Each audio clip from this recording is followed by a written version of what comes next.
Hi, I'm making this and sharing this to provide the message that cognitive psychology can be very powerful.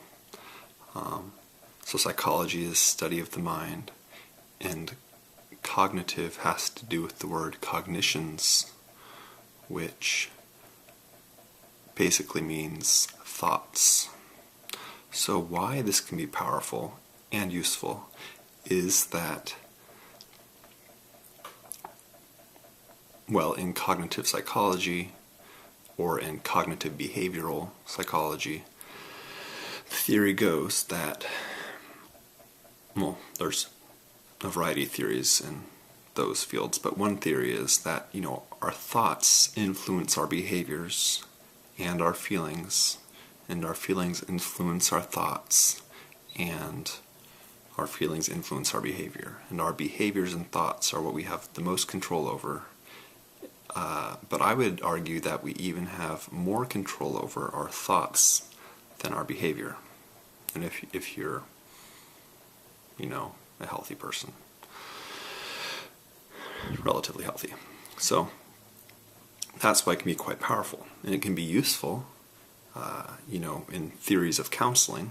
We can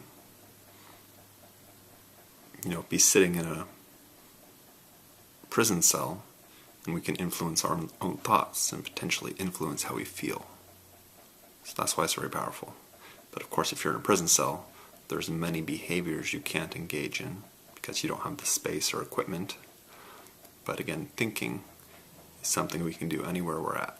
So cognitive psychology is quite powerful. And there's with regards to counseling and therapy, there's cognitive therapists, there's cognitive behavioral therapists who add in more of a behavioral component, but cognitive therapists, I think personally, can help individuals influence their behavior just as much as cognitive behavioral therapists. They just go about it a little differently. But feeling good is important in life. How we think can help us provide the meaning that we have in our life, can help us influence how we feel about the meaning in our life. The narratives and stories we craft in our heads relate to thoughts.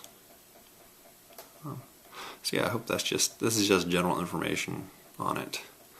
If you're interested in psychology, I would definitely encourage you to study cognitive psychology.